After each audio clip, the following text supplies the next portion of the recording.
মার্জানা, তুমি কি এখনো ওই পার্টির কথা ভেবে কষ্ট পাচ্ছ মার্জানা? বিলিভ মি মার্জানা, ওই মেয়েটা এখন আমার জীবনের কোনো অংশ না। কিন্তু কেন জানি তোমার চোখের কষ্টটা আমার সহ্য হচ্ছে না। তুমি যখন আমার থেকে দূরে সরে যাও, আমার ভেতরটা ফাঁকা ফাঁকা লাগে মার্জানা। আমি আগে কখনো এমন ফিল করিনি। অফিসে বসেও শুধু তোমার কথাই মনে পড়ছিল Marjana. Sir, meeting ready, cancel করে দাও। তুই আজকাল এত ডিস্ট্র্যাক্টেড কেন জানি না। সবসময় মনে হয় মার্জানা হয়তো আমার উপর রাগ করে আছে। তুই আসলে মেয়েটাকে অনেক কেয়ার করতে শুরু করেছিস হয়তো, কিন্তু আমি ভয় পাই, আবার কাউকে ভালোবেসে হারিয়ে ফেলার ভয়। আজকে ডিনারটা আমার সাথে করবে মার্জানা? আমি স্পেশালি তোমার জন্য নিজের হাতে কফি বানিয়েছি মার্জানা। টেস্ট করো, কেমন হয়েছে? কি হলো মার্জানা, হাসছো কেন? আচ্ছা ঠিক আছে, হয়তো কফিটা বেশি খারাপ হয়নি।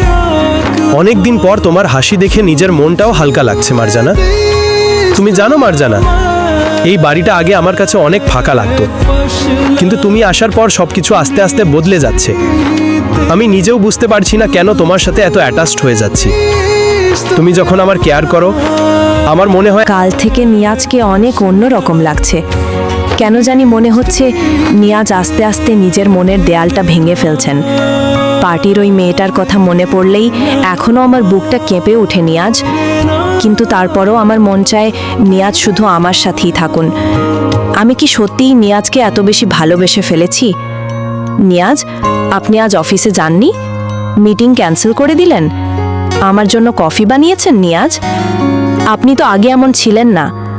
কফিটা খারাপ হয়নি, উল্টা অনেক ভালো হয়েছে নিয়াজ। অনেক দিন পর আজ আপনাকে এত রিল্যাক্স লাগছে। আগে আপনার চোখে শুধু কষ্ট দেখতাম, কিন্তু এখন মাঝে মাঝে আমার জন্য মায়া দেখি নিয়াজ। আপনি যখন আমার কেয়ার করেন, আমার মন চায় এই মুহূর্তটা থেমে যাক। এই বাড়িটা আগে আমার কাছে অনেক অচেনা লাগতো, কিন্তু এখন মনে হয় এই বাড়িটার সাথে আমার অনেক মায়া জড়িয়ে গেছে, আর হয়তো নিয়াজের সাথেও। নিয়াজ, আপনি কি এখনো ওই মেয়েটাকে মনে করেন? কিন্তু আপনার চোখ বলছে এখন আপনি অন্য কিছু ফিল করেন। আমি যখন আপনার সাথে থাকি, আমার নিজেকে সেফ মনে হয় নিয়াজ।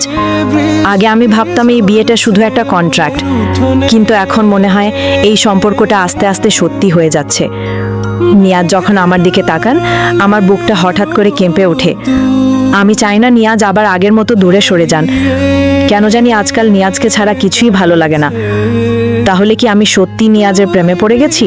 আজকের পর্ব এখানেই শেষ। নিয়াজ আর মার্জানার মাঝের দূরত্ব কি আস্তে আস্তে কমে যাচ্ছে, নাকি পুরনো ভালোবাসা আবার তাদের সম্পর্কের মাঝে ঝড় তুলে দিবে?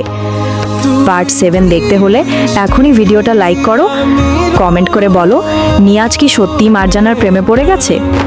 আর এমন রোমান্টিক ইমোশনাল গল্প পেতে চ্যানেলটা সাবস্ক্রাইব করতে ভুলো না। পার্ট 7।